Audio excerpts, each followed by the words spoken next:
Tras el desastroso gobierno de las Fuerzas Armadas y un segundo gobierno de Belaúnde Terry, que pasó sin pena ni gloria, el Perú necesitaba un nuevo líder que lo ayudara a superar la crisis económica por la que pasaba, así como el surgimiento del terrorismo.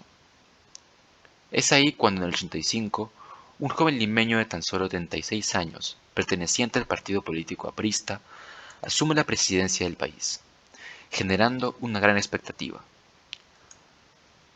¿Habrá conseguido salvar al Perú? Se los adelanto. No.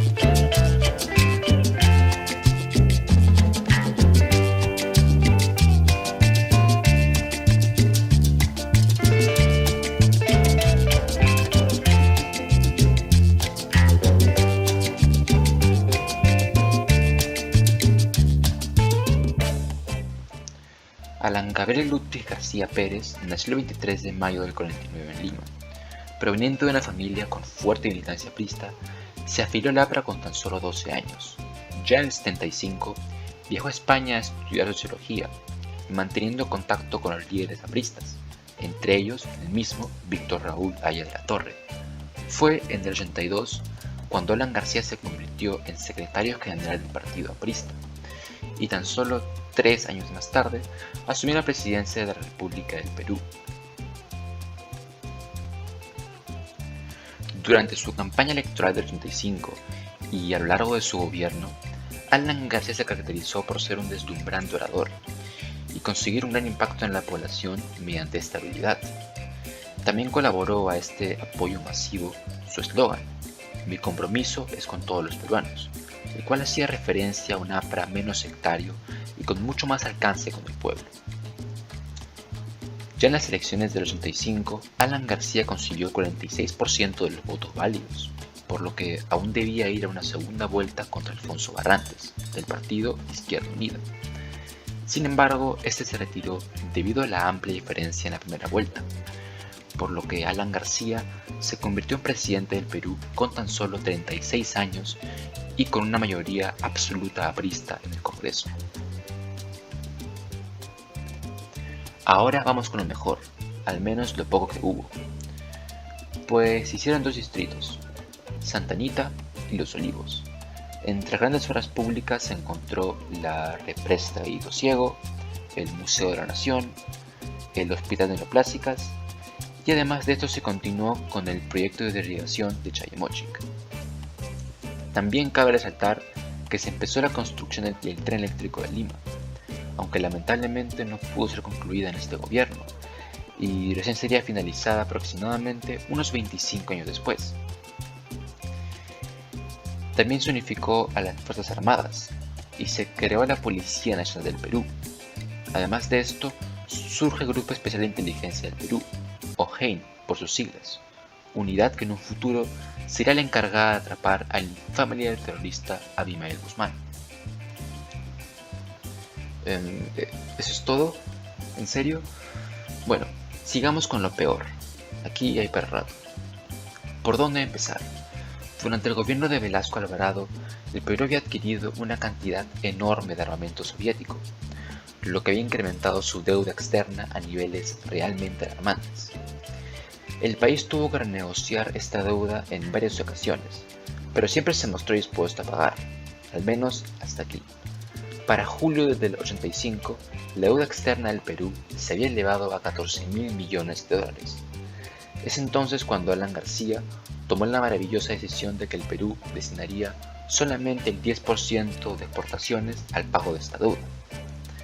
Obviamente al FMI, o sea, el Fondo Monetario Internacional, no le agradó para nada esta idea, así que declaró al Perú como inelegible a créditos, o sea, ningún país prestaría dinero al Perú, e insolvente, o sea, ningún otro país invertiría en nosotros. Sin embargo, Alan García no vio esto como un problema, pues tenía planeado orientar su economía a la sustitución de los productos alimentarios extranjeros por los propios. Es entonces cuando Alan García da inicio a su programa de economía heterodoxa. Para ello buscaba aumentar el consumo de la población, pero ¿cómo? Para empezar, instauró el Mercado Único de Cambios, o MUC por sus siglas, donde se vendían dólares subsidiados.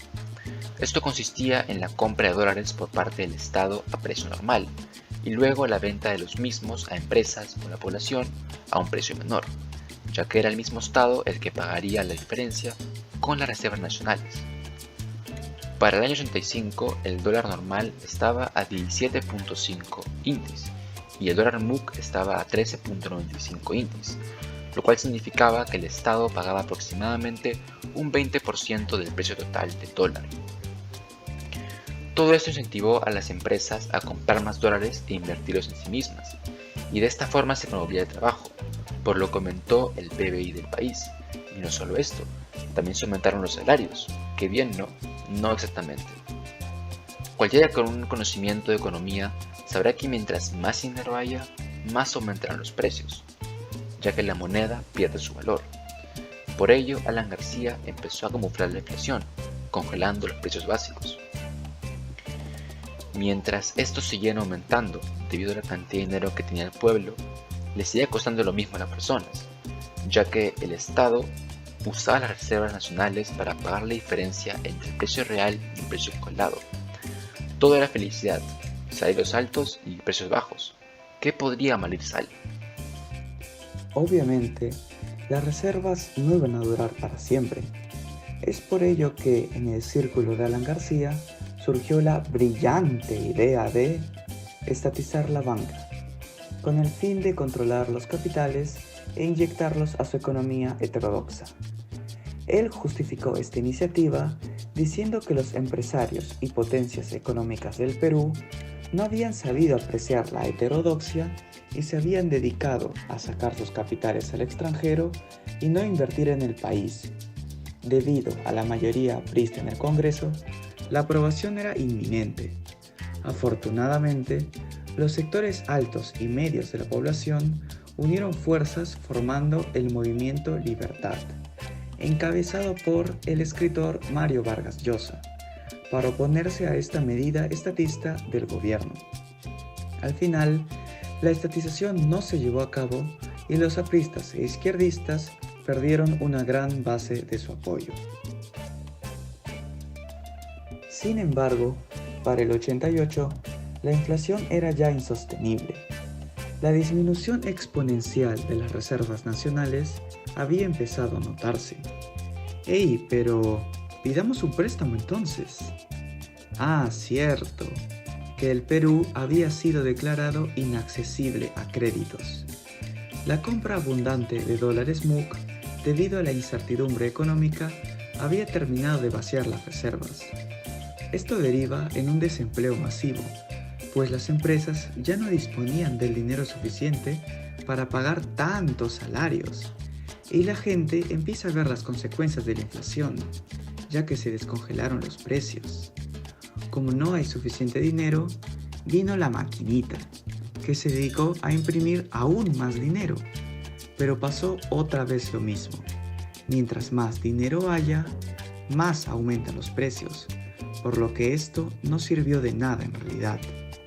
Llegan huelgas y escasez, pues las empresas tampoco pueden producir. Para comprar productos básicos había colas gigantes y encima se tenía que comprar en conjunto, pues debido a la escasez no se vendían productos individuales. Ejemplo, si comprabas leche, tenías que llevar también aceite, si no, no te vendían.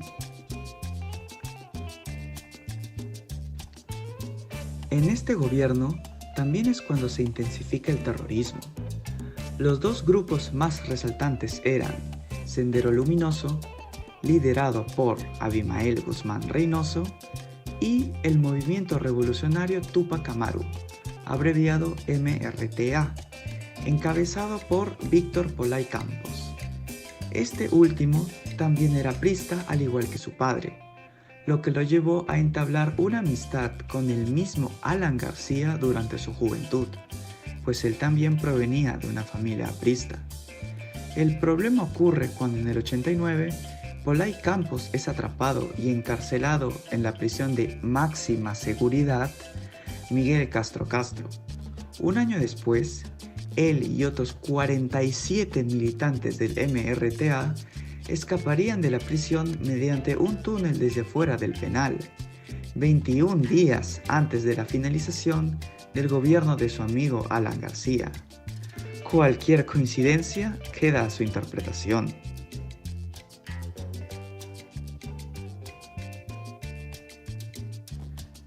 Cabe mencionar también que Alan García habría promulgado mediante un decreto la autorización a los cuerpos militares de usar toda su fuerza contra unos terroristas encarcelados que habían orquestado un motín en diferentes penales, destacando el de El Frontón.